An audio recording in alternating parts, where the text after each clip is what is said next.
Good afternoon. My name is Smiso Bhengu. What I'll be presenting here, it's not my work only. It's the work that it's an ongoing work that we are doing with Prof. Matthew Roger in UKZN, as well as Dr. Penis Eko, CSIR Stellenbosch. So my background is GIS, but this will be the first time doing the presentation without any maps on it. So it's just a review. But yeah, I will try to be short as much as I can to allow time for questions because, as I've said, this is an ongoing project, so we still need a lot of input because we believe that what we are doing, it will benefit the decision that should be taken in future. So this work, it's quite different from the earlier presentation in the sense that we are looking at the technical aspect of the national biodiversity economy strategy in a sense of ecosystem services. So we are coming from the broad and then taking it in a fine, refined scale, which is ecosystem services. Okay. So again, we try to put everything to be clear as much as we can. We try to distinguish between conservation assessment as well as conservation planning. So our definition of conservation assessment for us, we are focusing on just assessment, conservation assessment, not conservation planning, because the moment you talk about conservation planning, it needs to be complemented with an implementation strategy, while conservation assessment is just to it's involved identification of spatial priorities for conservation. So the focus of our study is only conservation assessment, not on conservation planning, because we are not planning to come up with an implementation strategy of our findings. And our definition of ecosystem services, we try to make it clear as much as we can. We are more focusing on the benefits that are human-derived only from natural ecosystems, because we all know that a cultivated field can give you ecosystem services. But for us as a conservation sector, we are only interested in the natural ecosystem. So all those services which you get from a transformed ecosystem, they were discarded. So we are only focusing on the natural functioning ecosystems. Again, if you've done some work on ecosystem services, there's so much work that has been done on this term. If you just do your literature review or research, you find that we are looking at close to 3,000 articles which have been published on ecosystem services. But there isn't any widely accepted approach when it comes to planning of ecosystem services, because there are different approaches when one works with ecosystem services. So this brings back to the work that most of us who are doing conservation planners find ourselves in, that there's quite a number of people calling for the inclusion of ecosystem services in conservation planning purpose or in the conservation assessment. But at the same time, there isn't any widely accepted approach in planning for ecosystem services.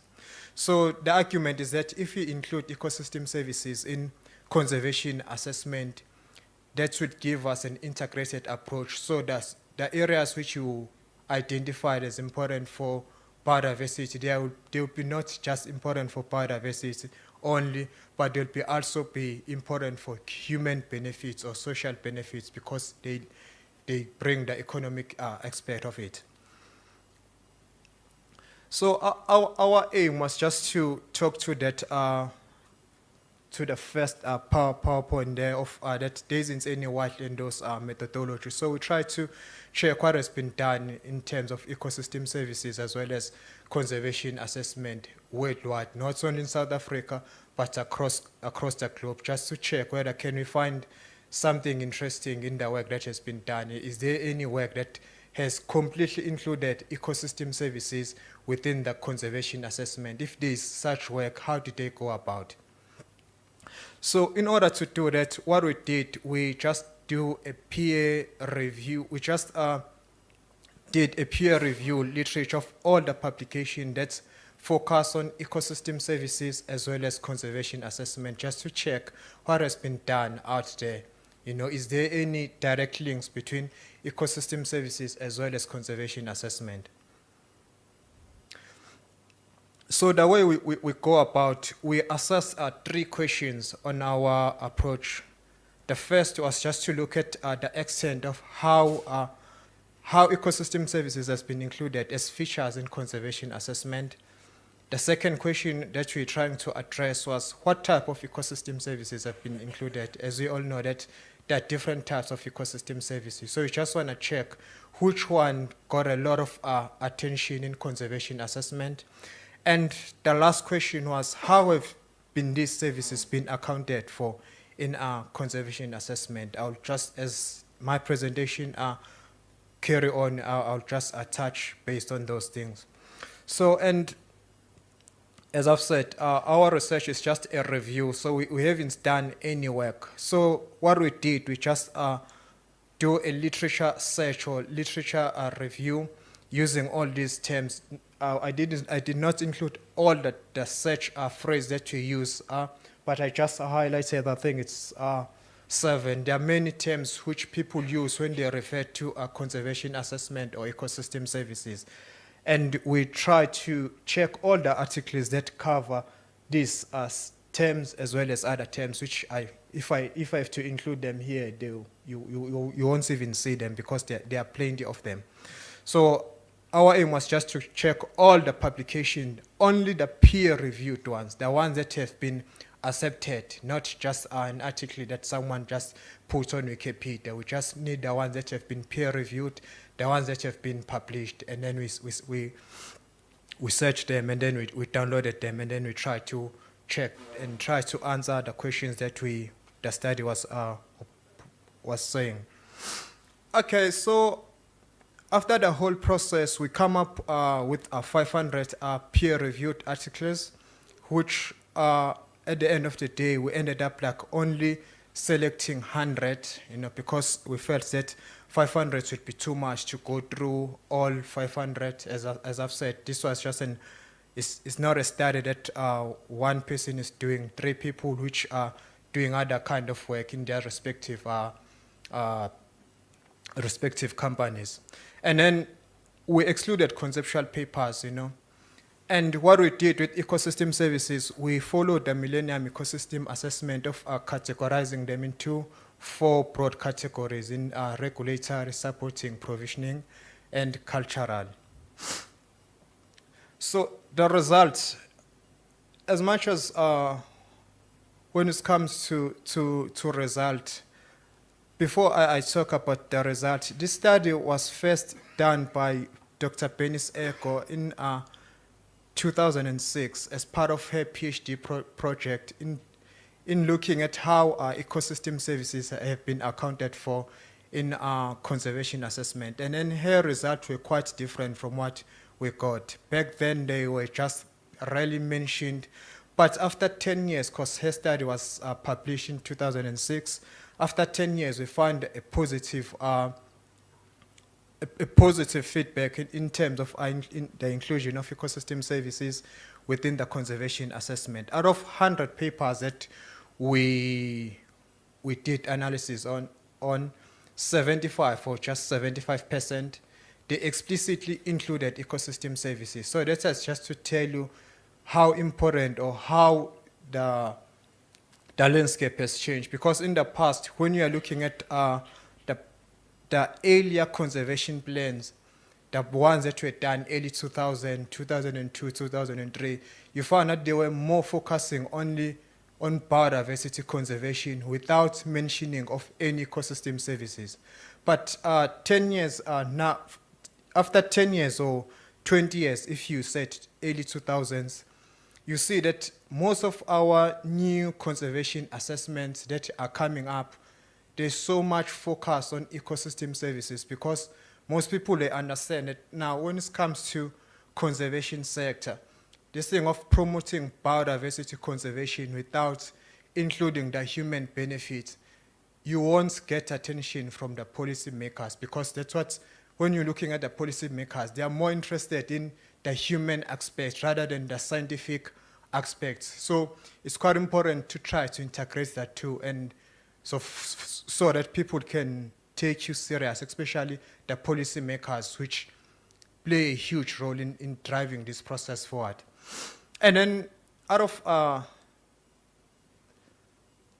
of hundreds, as I've said, 25%, as much as that they didn't directly include ecosystem services, but indirectly they did include ecosystem services.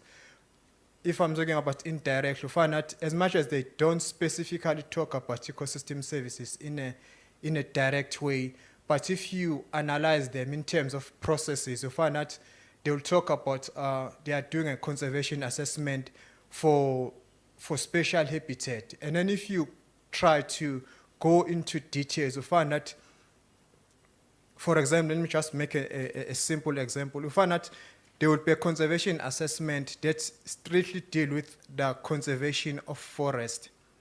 But if you look at what ecosystem services one can gain in when that forest is conserved, you find that we are talking about the climate change resilience. You've got the services of fuel wood, which you can get by just conserving that forest. As much as that study didn't directly talk about ecosystem services, but the conservation or the protection of that spatial habitat indirectly does provide ecosystem services.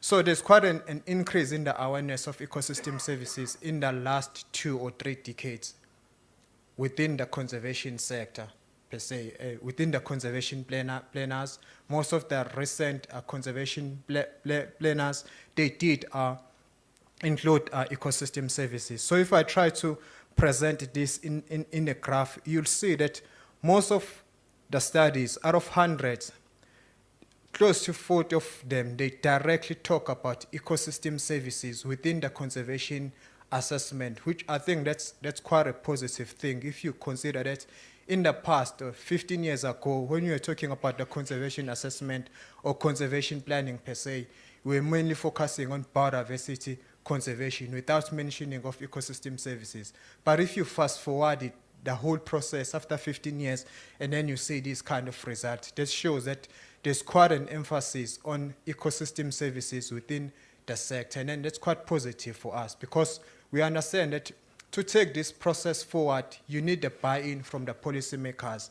And then if you're gonna come and talk about only biodiversity without any human benefits, it will be quite difficult because if you remember, in the past, biodiversity was seen as a mechanism of stopping development. That's what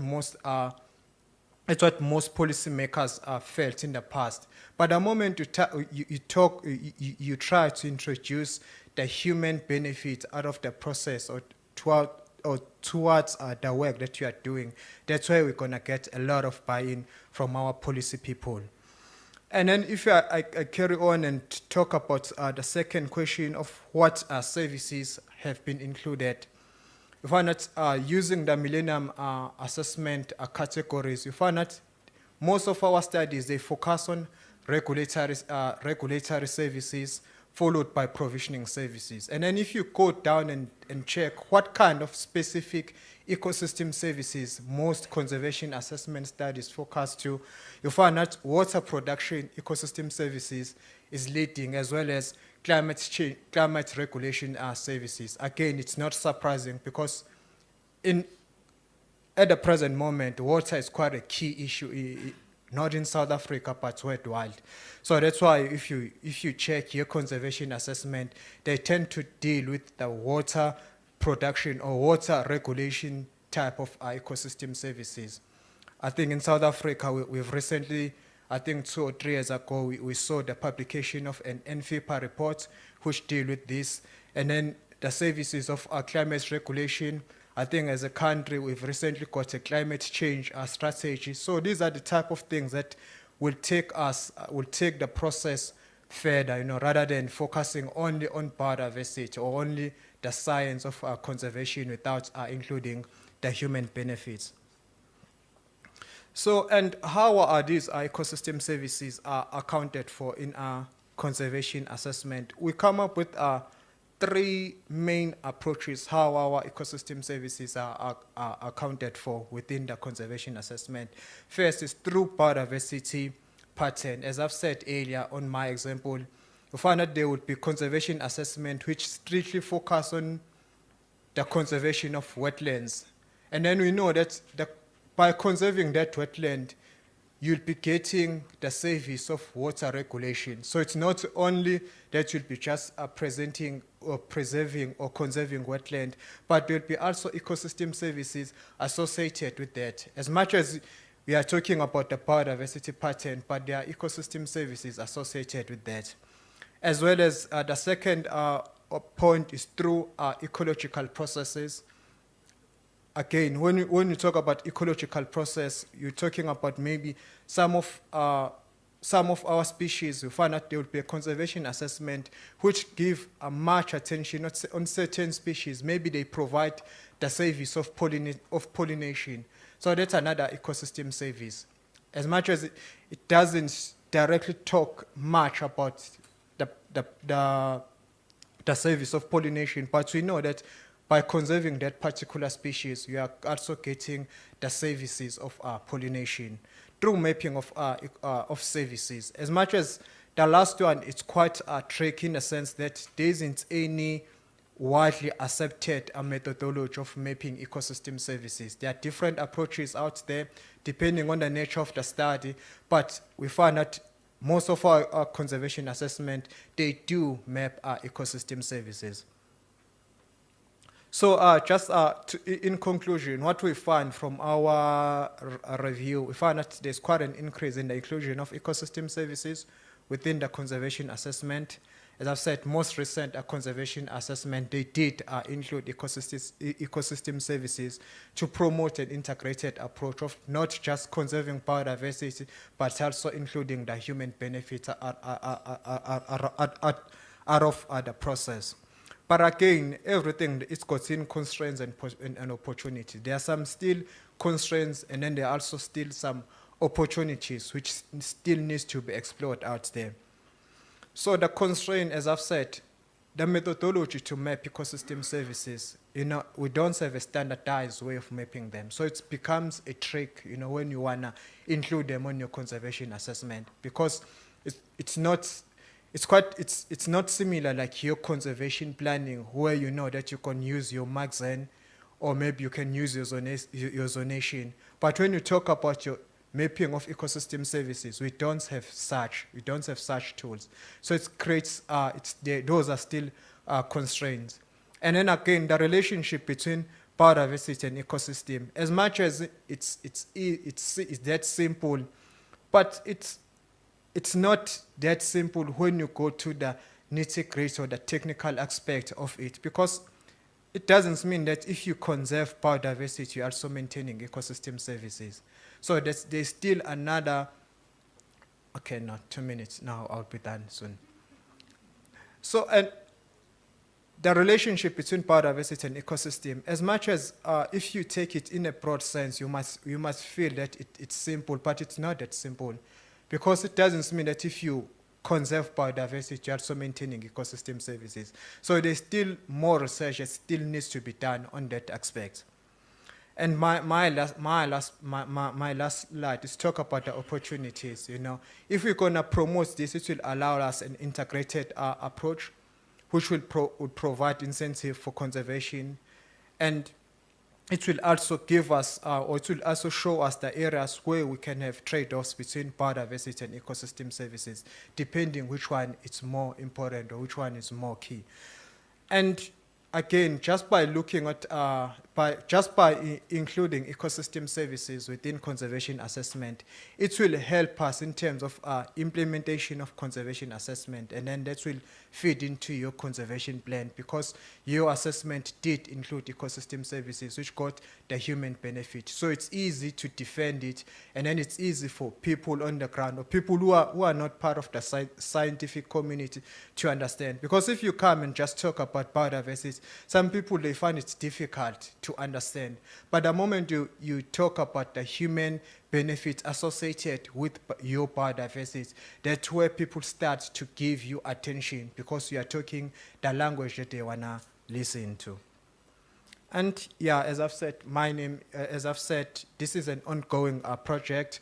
If you've got questions or you want to be part of this, you can contact me. And yeah, as I've said, this is just an ongoing project. It's still on initial phase, and then we are trying to take it a step further as more data is coming up. Thanks.